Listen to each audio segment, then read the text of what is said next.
এক যে ছিল মিষ্টি মেয়ে ফাতেমা তার নাম, মজার মজার খুনসুটিতে শেখাতো ইসলাম।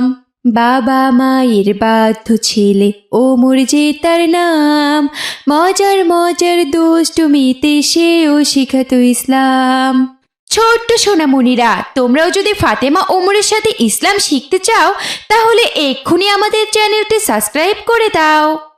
ইসরায়েল সরকারের গালে গালে জুতা মারবো তালে তালে। আচ্ছা ওমর ভাইয়া, তুমি বলো তো আমাকে, এই যুদ্ধটা কি নিয়ে বাঁধলো? এখানে আমার সারা জীবনের জমানো 10 লক্ষ টাকা আছে। বোকার মতো কথা বলো না তো ওমর। দেশীয় পণ্যের কি কোনো গুণ আছে? চাচা যান, আমাকে একটা কোকা কোলার বোতল দিন। একদিন ফাতেমা তার রুম থেকে বের হয়ে তার বাবাকে সালাম দিয়ে বলল, আসসালামু আলাইকুম আব্বুজান। ওয়ালাইকুম সালাম ফাতেমা। কি ব্যাপার ফাতেমা, তোমার শরীরটা এমন ঘেমে আছে কেন? আব্বুজান, চা গরম পড়েছে, আমাকে একটা কোল্ড ড্রিঙ্কস কিনে দেবেন? ফাতেমা, ফ্রিজে ড্রিঙ্কস আছে তো, খেয়ে নাও মা। না আব্বুজান, ফ্রিজে তো সব কোল্ড ড্রিঙ্কস আর আইসক্রিম শেষ হয়ে গেছে। ও আচ্ছা ঠিক আছে মা, আমি এক্ষুনি তাহলে দোকান থেকে এনে দিচ্ছি। আমিও আপনার সাথে যাব আব্বুজান। আচ্ছা ঠিক আছে, চলো। এরপর ফাতেমা ওর বাবার সাথে দোকানে কোল্ড ড্রিঙ্কস কিনতে চলে গেল। আসসালামু আলাইকুম করিম ভাই। ওয়ালাইকুম আসসালাম আব্দুর রহমান ভাই, মেয়েকে নিয়ে দোকানে এসেছেন? তা কি লাগবে ভাই বলুন। চাচা যান, আমাকে একটা কোকা কোলার বোতল দিন, ফ্রিজেরটা দিয়েন কিন্তু। না মা ফাতেমা, কোকা কোলা খাওয়া যাবে না, এটা ইহুদিদের পণ্য। কি বলছেন আব্বুজান? ইহুদিদের পণ্য মানে? ফাতেমা, ইসরায়েলি পণ্য এটা, তুমি জানো না মা? ইসরায়েলের ইহুদিরা ফিলিস্তিনে আমাদের মুসলমান ভাই বোনদের নির্বিচারে হত্যা করছে, তাই আমরা ইসরায়েলিদের পণ্য বয়কট করছি। ওদের পণ্য আমরা খাবো না মা, ওদেরকে আমরা অর্থনৈতিকভাবে দুর্বল করে দিতে চাচ্ছি। তাহলে কি এখন আমি কোল্ড ড্রিঙ্কস খাবো না আব্বুজান? বাংলাদেশে তো অনেক ড্রিঙ্কস আছে, সেগুলোর মধ্যে তুমি যে কোনো একটা খেতে পারো। আচ্ছা আব্বুজান, ইসরায়েলিদের আর কি কি পণ্য আছে? মা ফাতেমা, ইহুদিদের অনেক পণ্য আছে, এই যেমন ধরো Coca Cola, 7 Up, Surf Excel, Pepsodent, Close Up, Fair and Lovely, Dove সাবান, আরও অনেক ইহুদিদের পণ্য আছে। এগুলো সব আমাদের বয়কট করতে হবে। ইতিমধ্যে অনেক মুসলিম দেশ ইসরায়েলিদের পণ্য বয়কট করা শুরু করে দিয়েছে। ও, এখন আমি বুঝতে পেরেছি আব্বুজান। আজকের পর থেকে আমি আর ইহুদিদের পণ্য খাবো না, আমি বাংলাদেশি পণ্য খাবো। চাচা যান, আপনি ইহুদিদের কোল্ড ড্রিঙ্কস ছাড়া বাংলাদেশে যে কোল্ড ড্রিঙ্কস আছে সেগুলোর মধ্যে থেকে যে কোনো একটি দেন। এই নাও মা। করিম ভাই শোনেন, আপনাকে একটা কথা বলি, আপনিও ইসরায়েলিদের এসব পণ্য বিক্রি করা বন্ধ করে দিন। ওসব অমুসলিমদের পণ্য বিক্রি করে হারাম আয় রোজগার করতে হবে না ভাই। এখন থেকে আমরা আমাদের দেশীয় পণ্যই ব্যবহার করব। আমিন। ঠিক বলেছেন আব্দুর রহমান ভাই, আমি আসলে জানতাম না এগুলো ইহুদিদের পণ্য। আমিও এখন থেকে ইহুদিদের পণ্য বেচা বিক্রি বন্ধ করে দিব। আচ্ছা ঠিক আছে করিম ভাই, এই নিন আপনার টাকা। আমরা তাহলে এখন আসি।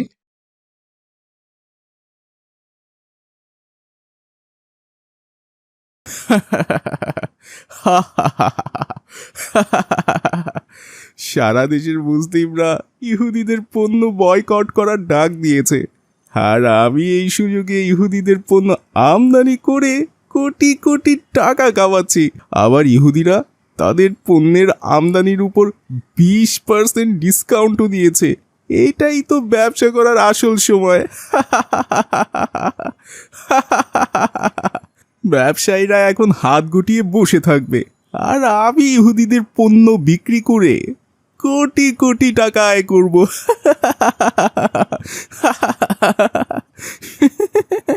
আসসালামু আলাইকুম ভাই মাহাদি। ওয়ালাইকুম আসসালাম। কেমন আছো ভাই ওমর? ভালো নেই ভাই, খুব দুঃখ হচ্ছে। কি বলছো কি ভাই ওমর? তোমার আবার কিসের দুঃখ? কেন আবার? তুমি জানো না ফিলিস্তিনের সাথে ইহুদিদের যুদ্ধ বেঁধেছে? যুদ্ধ তো বেঁধেছে ফিলিস্তিনিদের সাথে ইসরায়েলিদের, তাতে তোমার দুঃখ হচ্ছে কেন ভাই ওমর? তুমি এটা কোনো কথা বললে ভাই? ফিলিস্তিনিরা হচ্ছে আমাদের ভাই, ওরা তো মুসলিম। আমাদের নবী করিম সাল্লাল্লাহু আলাইহি সাল্লাম বলেছেন, সকল মুসলিম ভাই ভাই। পৃথিবীর যে কোনো প্রান্তে যদি কোনো মুসলিম ভাইয়েরা বিপদে পড়ে তাহলে তাদের সাহায্য করা উচিত। কিন্তু ভাই ওমর, ফিলিস্তিন তো অনেক দূর, সেখানে আমরা কি করে যাব সাহায্য করতে? মাহাদি, তুমি সবসময় বোকার মতো কথা বলো কেন? শুধু যুদ্ধে সরাসরি অংশগ্রহণ করলেই কি সাহায্য করা হবে? যেমন ওরা যুদ্ধ করছে, এখন ওদের খাবার পানি ঔষধ এইগুলো সংকট দেখা দিয়েছে। আমরা যদি এখন তাদের এগুলো সাহায্য পাঠাতে পারতাম তাহলে তাদের কত উপকার হতো। তা তো তুমি ঠিক বলেছ, কিন্তু আমরা দুজন পুচকে ছেলে হয়ে কি করে আমরা ওদের সাহায্য করব? আমাদের কাছে কি টাকা আছে? ভাই মাহাদি, শুধু আমরা কেন সাহায্য করব? আমাদের মহল্লার সবারই সাহায্যের হাত বাড়িয়ে দিতে হবে।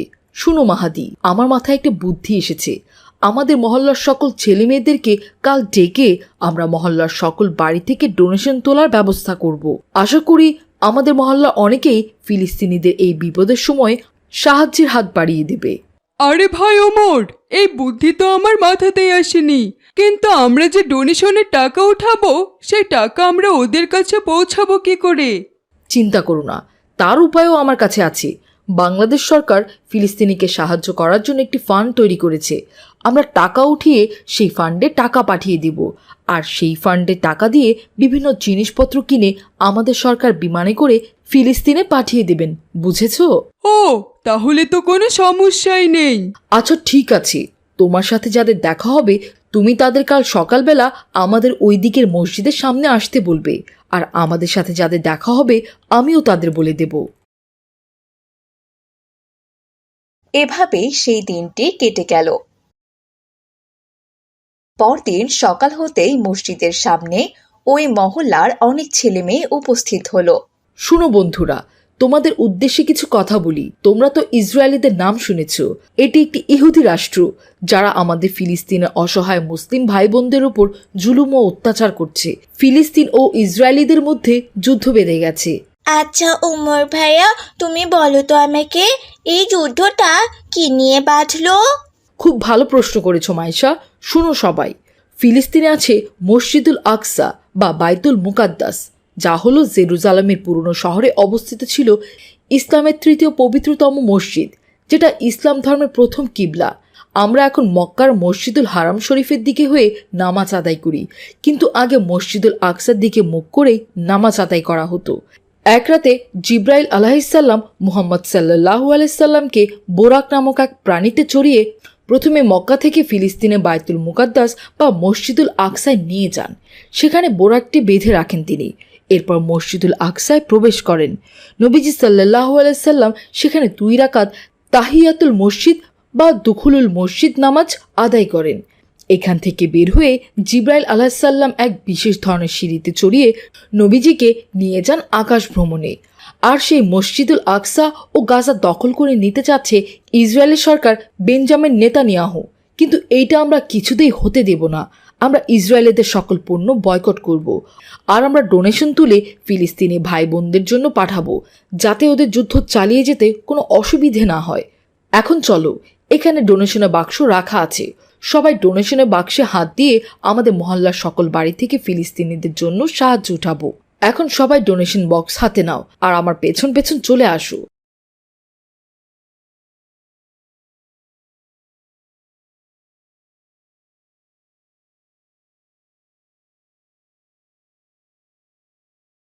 ইসরায়েলের পণ্য বয়কট বয়কট বয়কট বয়কট ইসরায়েলের পণ্য boycott boycott boycott boycott. Israel সরকারের গালে গালে জুতা মারবো তালে তালে। জুতা মারো তালে তালে। অ্যাকশন অ্যাকশন, মুসলমানদের অ্যাকশন। মুসলমানদের অ্যাকশন। নারায়ণে তাকবীর, আল্লাহু আকবার। আল্লাহু আকবার। আসসালামু আলাইকুম আব্বুজান। আব্বুজান, আমরা ফিলিস্তিনি মুসলিম ভাই বোনদের সাহায্যের জন্য ডোনেশন তুলছি। তাই নাকি? খুব ভালো উদ্যোগ নিয়েছো তোমরা বাবা ওমর। আমি তোমাদের উপর খুব খুশি হয়েছি। আচ্ছা ঠিক আছে, তোমরা এখন একটু দাঁড়াও, আমি এক্ষুনি ডোনেশনের টাকাটা নিয়ে আসছি।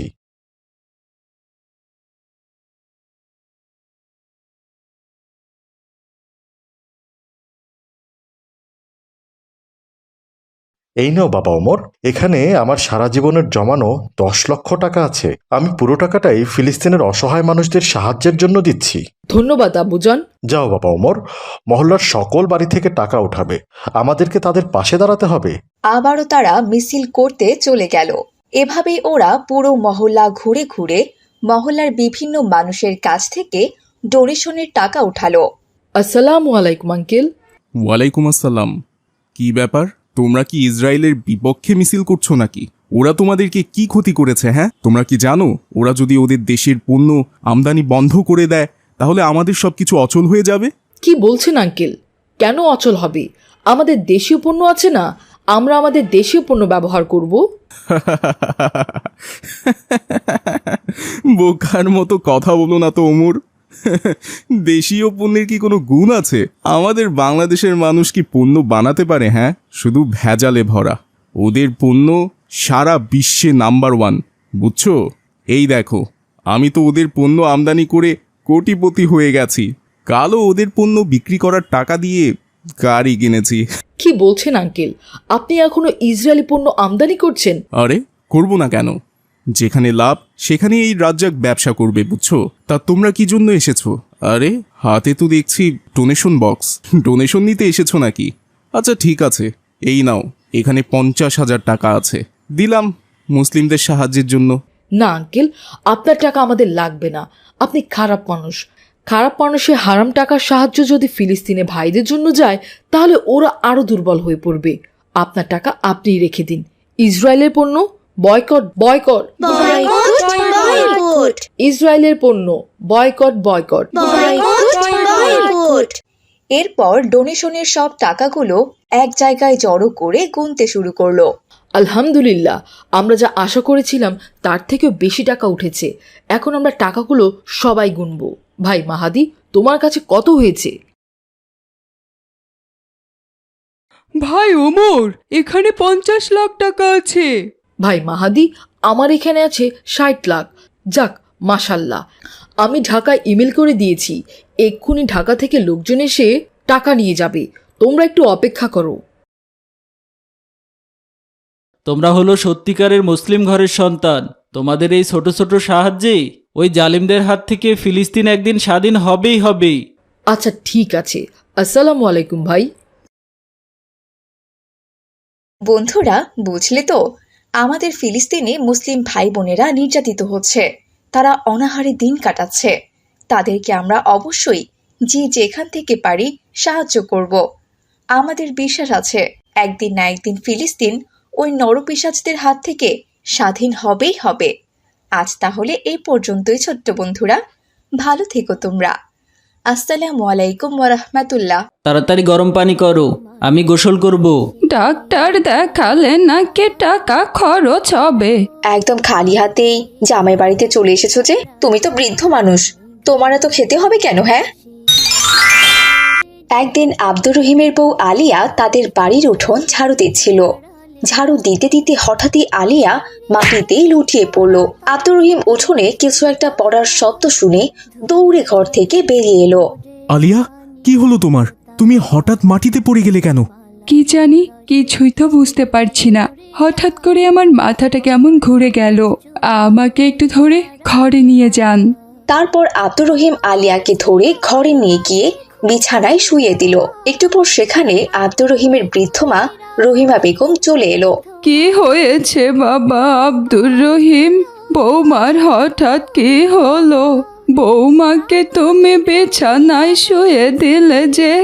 মা, আলিয়া উঠোন ঝাড়ু দিতে দিতে হঠাৎ করেই মাথা ঘুরিয়ে মাটিতে পড়ে গেছে। বাবা আব্দুর রহিম, বৌমার এই সমস্যা অনেক আগে থেকে। বৌমা এর আগেও কয়েকবার এভাবেই পড়ে গিয়েছিল, কিন্তু আমি তোমাকে যতবারই বলতে চেয়েছি বৌমা ততবারই নিষেধ করেছে। ডাক্তার দেখালে নাকি টাকা খরচ হবে, তাই সে তোমাকে বলতে দেয়নি বাবা। কি বলো আলিয়া? তোমার এই সমস্যা এতদিন ধরে তুমি আমাকে বলনি কেন? ডাক্তার দেখালে টাকা খরচ হবে বলে এজন্যই কি আমি তোমাকে তিলে তিলে মেরে ফেলবো?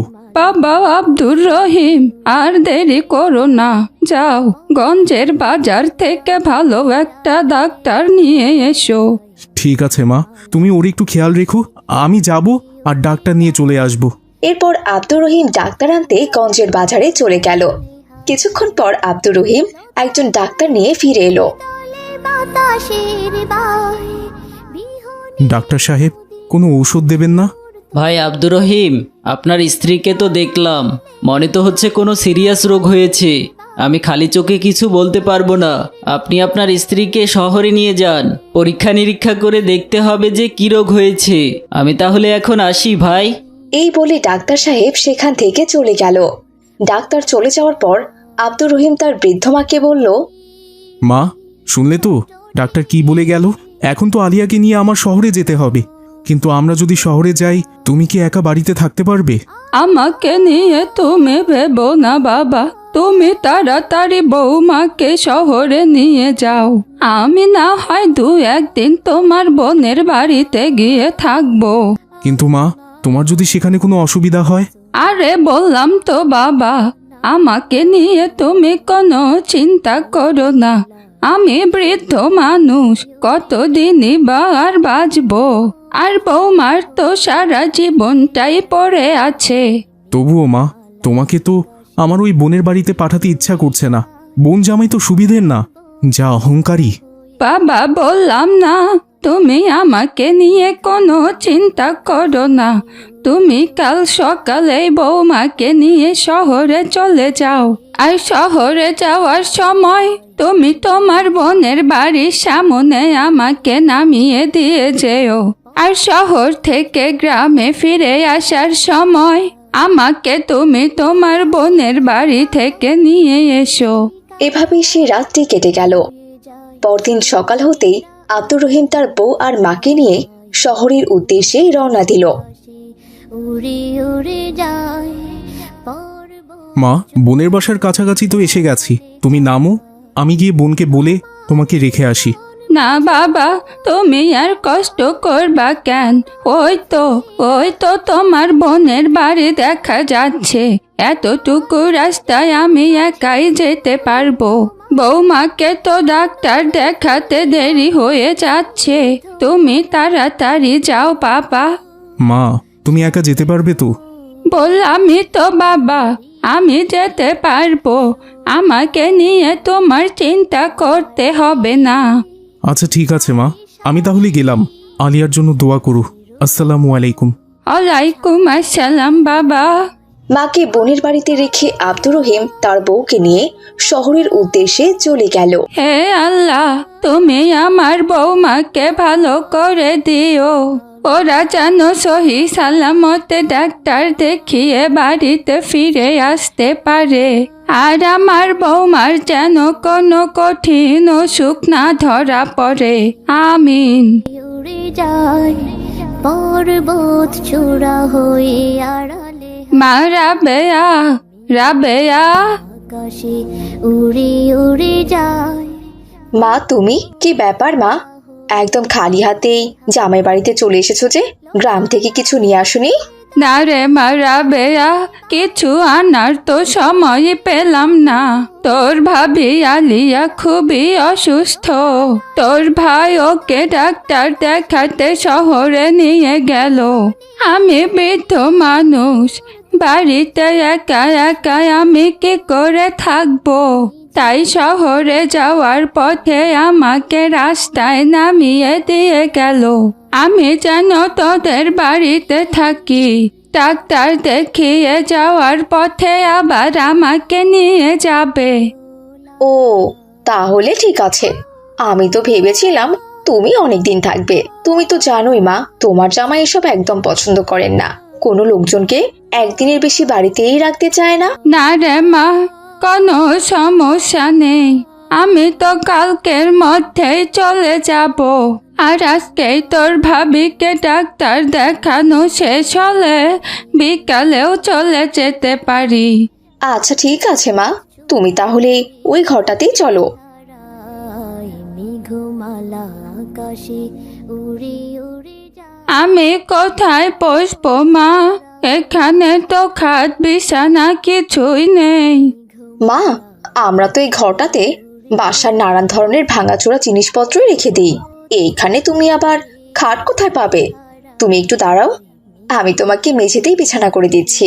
কিন্তু মা রাবেয়া, তোদের তো একটা গেস্ট রুমও আছে, ওখানেও তো আমাকে রাখতে পারতি। মা, তা তো আছেই, কিন্তু তোমার জামাইয়ের আত্মীয় স্বজনরা তো প্রায়ই আমাদের বাড়িতে আসেন। তারা ভালো বিছানা ছাড়া থাকতেই চায় না। আর যদি আবার এসে দেখে তুমি ভালো বিছানা দখল করে আছো, তাহলে আবার ওরা আমার উপর খুব রাগ করবে গো। আচ্ছা ঠিক আছে মা, তাহলে আমি এখানেই থাকি। তা মা, তোর মেয়ে মিলি কোথায়? ওকে তো দেখছি না। মিলি তো স্কুলে চলে গেছে, বিকালে ফিরে আসবে হয়তো। আর তোমার জামাইও তো অফিসে চলে গেছে, তোমার জামাইও বিকেলে ফিরে আসবে। আচ্ছা ঠিক আছে মা, আমি তাহলে যাচ্ছি, আমার আবার অনেক কাজ আছে। তোমার কিছু দরকার হলে আমাকে কিন্তু ডেকো। এ কথা বলে বৃদ্ধ বুড়ির মেয়ে রাবেয়া সেখান থেকে চলে গেল। আস্তে আস্তে দুপুর গড়িয়ে বিকেল হয়ে গেল। বৃদ্ধ বুড়ি দুপুরে কোনো কিছুই খায়নি, তার খুব ক্ষুধা পেয়েছে। তাই সে তার মেয়ে রাবেয়াকে ডেকে বলল, মা রাবেয়া, রাবেয়া, একটু এদিকে আয় তো মা। কি হয়েছে কি মা, এভাবে ডাকছো কেন? মা রাবেয়া, দুপুর গড়িয়ে বিকেল হতে চললো, সে সকালবেলা তাড়াহুড়ো করে এক মুঠো ভাত খেয়ে এসেছি। আমার খুব ক্ষুধা পেয়েছে মা, আমাকে কিছু খেতে দে। মা, আমি তো দুপুরে কোনো রান্না করি না, সকালবেলায় রান্না করি। আর সেই খাবার তোমার জামাই অফিসে নিয়ে যায়, আর তোমার নাতনি স্কুলে নিয়ে যায়। আর দুপুরের জন্য আমি সামান্য কিছু খাবার রেখেছিলাম, সেটা তো আমি খেয়ে নিয়েছি। তুমি তো বৃদ্ধ মানুষ, তোমার তো খেতে হবে কেন? হ্যাঁ, রাতে একেবারে আমাদের সাথে খেয়ে নিও, ঠিক আছে? ও ঠিক আছে মা, আমি বুঝতে পারিনি, ক্ষুধায় পেটটা চচ করছিল, তাই ডেকেছিলাম। আচ্ছা ঠিক আছে, রাতে আমি তোদের সাথেই খাবো। ঠিক আছে, তাহলে এখন আমি যাচ্ছি মা। অযথা কিন্তু আমায় একদম ডাকাডাকি করবে না, বিকেলে আমার অনেক কাজ থাকে, আমাকে আবার রান্না বসাতে হবে। ঠিক আছে মা, দরকার হলে ডাকবো।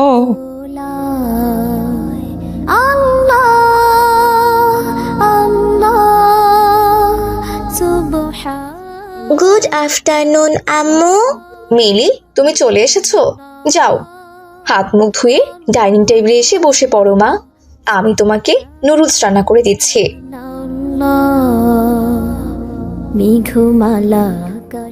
এদিকে সন্ধ্যা হতেই জাহিদ অফিস থেকে বাসায় ফিরে এলো। রাবেয়া, তাড়াতাড়ি গরম পানি করো, আমি গোসল করব। হ্যাঁ, গরম পানি তো আমি করে রেখেছি। যান, আপনি গোসল করে ফ্রেশ হয়ে আসুন, আপনার জন্য আমি টেবিলে নাস্তা দিচ্ছি। আমার মা এসেছে গ্রাম থেকে। কি বলো কি, ওই আপরটা আবার চলে এসেছে? কোথায় থাকতে দিয়েছো? গেস্ট রুমে আবার থাকতে দিয়েছো নাকি? আরে না, আপনার কি মাথা খারাপ হয়ে গেছে নাকি? আমি গেস্ট রুমে থাকতে দিব? ওই তো পুরানা ভাঙাচোরা জিনিসপত্রগুলো যে ঘরটাতে রেখে দিই, সেখানেই মেঝেতে একটা বিছানা পেতে দিয়েছি, ওখানেই শুয়ে আছে হয়তো। কদিন থাকবে বলেছে? আমি কিন্তু একদিনের বেশি আমার বাড়িতে কাউকে রাখতে পারবো না, কালকে কিন্তু চলে যেতে বলো। অতদিন থাকবে না, আমার ভাই আব্দুর রহিমের বউ নাকি ভীষণ অসুস্থ। আব্দুর রহিম ওর বউকে নিয়ে গেছে শহরে ডাক্তার দেখাতে। বাড়িতে মা একা থাকতে পারবে না বলে আমার কাছে রেখে গেছে। ডাক্তার দেখানো শেষ করেই বাড়িতে ফিরে আসবে, আর গ্রামে যাওয়ার পথে নিয়ে যাবে। আচ্ছা আচ্ছা ঠিক আছে, সেটাই যেন হয়। এইভাবে দিন গড়িয়ে রাত হয়ে গেল। রাবেয়া তার পরিবারকে নিয়ে রাতের খাবার খেয়ে ঘুমাতে চলে গেল, কিন্তু বৃদ্ধ বুড়ির কথা কেউই মনে করলো না। এত রাত হয়ে গেল, কিন্তু এখন পর্যন্ত রাবেয়া তাকে খাবার দিল না। মনে নেই ভেবে বৃদ্ধ বুড়ি তার মেয়ে রাবেয়াকে ডাকতে লাগলো। মা রাবেয়া, রাবেয়া, কোথায় রে মা? আরে আরে, মা এসেছে, আমি তো এ কথা ভুলে গিয়েছিলাম। আমরা তো খাওয়া দাওয়া শেষ করে ঘুমোতে এসেছি, মা তো সে সকালে এসেছে, তাকে তো এখনো কিছু খেতেই দেয়নি, কিন্তু খাবার তো শেষ হয়ে গেছে। এখন তাকে আমি কি খেতে দেই? আরে শুয়ে পড়ো তো, বৃদ্ধ মানুষের এত খেতে হবে কেন? সকালে উঠে একেবারে খাবে এখন। কোনো সারা শব্দ করো না, দেখবে ডাকতে ডাকতে এমনিতেই চুপ করে ঘুমিয়ে পড়বে। তুমি তো আমাকে বললে কালকের মধ্যেই চলে যাবে, কিন্তু যে অবস্থা দেখছি মনে তো হচ্ছে 10-12 দিনের আগে যাবে না। যেভাবে হোক কালকের মধ্যে তাড়িয়ে দিও। আমি কিন্তু ওনার পিছে কোনো খরচাপাতি করতে পারবো না, এই আমি বলে দিলাম। বৃদ্ধা বুড়ি অনেকবার তার মেয়েকে ডাকার পরেও তার মেয়ের কোনো সাড়া শব্দ পেল না। তাই সে কাঁপতে কাঁপতে উঠে গিয়ে এক গ্লাস পানি খেয়ে আবারও এসে শুয়ে পড়ল। পরদিন সকালবেলা ক্ষুধার জ্বালায় বৃদ্ধা বুড়ি সকালে বিছানা থেকে উঠতেই পারছিল না। এদিকে আব্দুর রহিম তার বউকে ডাক্তার দেখানো শেষ করে রাতে শহরের একটি হোস্টেলে ছিল। সকাল হতেই বাড়ির পথে রওনা দিয়েছে। যাওয়ার পথে আব্দুর রহিম অটো থামিয়ে তার মাকে তার বোনের বাড়ি থেকে নিতে আসলো। মা রাবেয়া, কাল সে সকালবেলা আমি তোর বাড়িতে এসেছি। দুপুর গেল, রাত গেল, সকালও গেল, এখন পর্যন্ত পেটে কোনো দানা পানি পড়েনি। আর জামাই নাতনি বিকেলে এসে তারাও আমার কোনো খোঁজ নেয়নি। নিজের জন্মদাতা মাকে এভাবে অবহেলা করছিস রে মা? আমি একজন বৃদ্ধ মানুষ, আমাকে এভাবে কষ্ট দেওয়া কি তো ঠিক হলো? তুই যখন আমার পেটে ছিলি মা, তখন আমি কত কষ্ট করেছি। বারবার তুই আমার পেটে লাথি মারতিস, কিছু খেতে চাইলে খেতেও পারতাম না। বমি করে সব খাবার ফেলে দিতাম।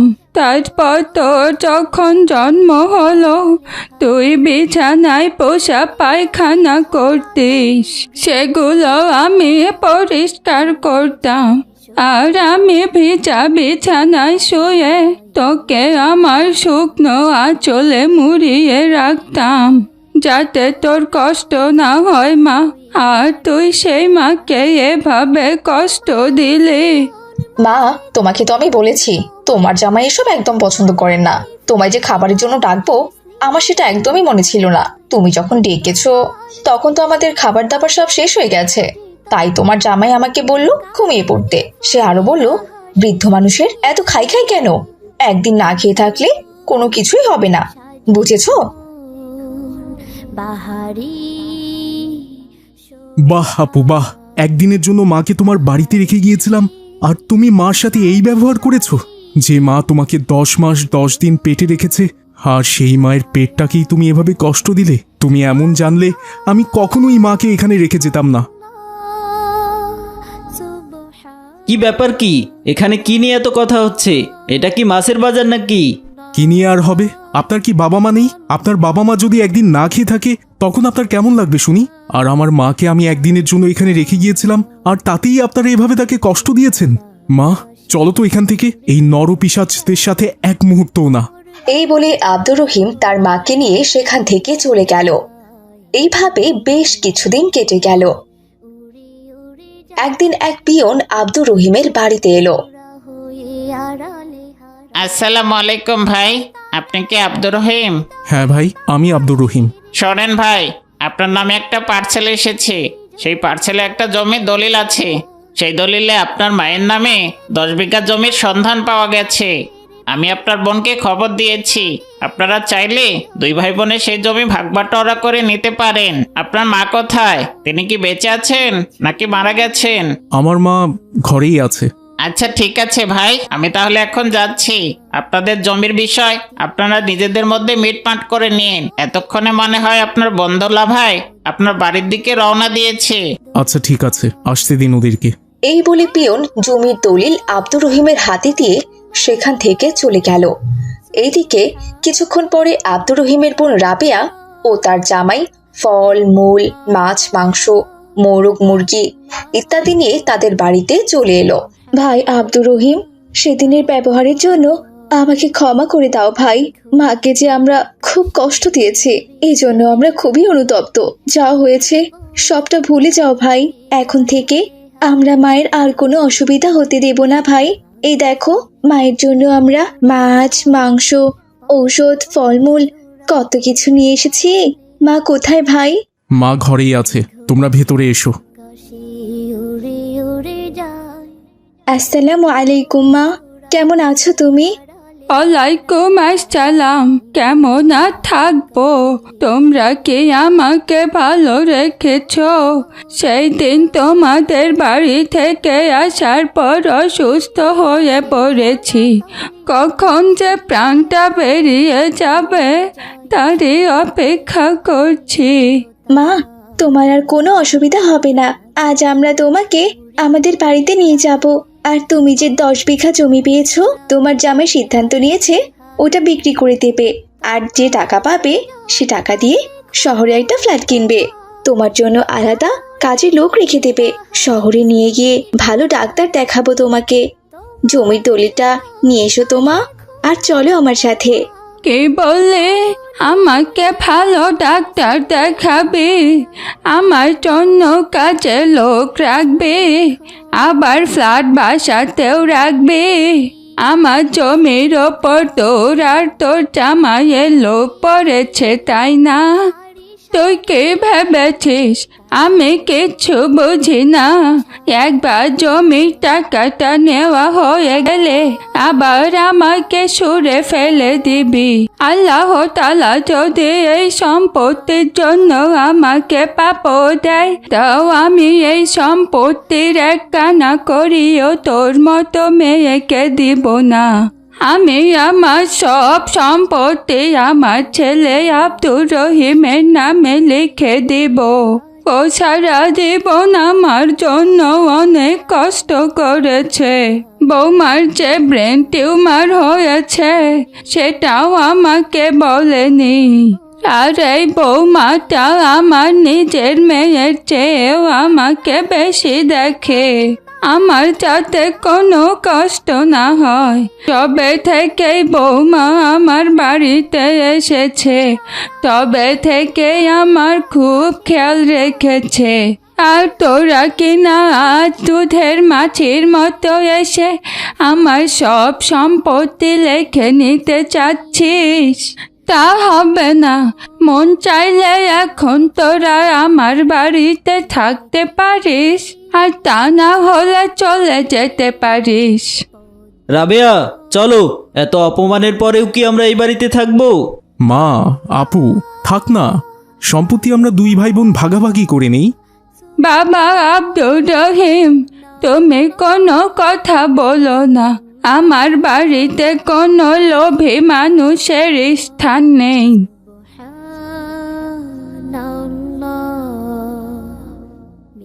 এইভাবে অপমানিত হয়ে রাবেয়া আর জাহিদ সেখান থেকে চলে গেল। পর্বত চূড়া হয়ে আড়ালে হারায়। এরপর সম্পত্তির কিছু অংশ বিক্রি করে আব্দুর রহিম তার বউ আর তার মায়ের চিকিৎসা করালো। তারপর একটা সুন্দর বাড়ি কিনে তারা সবাই সুখে শান্তিতে দিন কাটালো।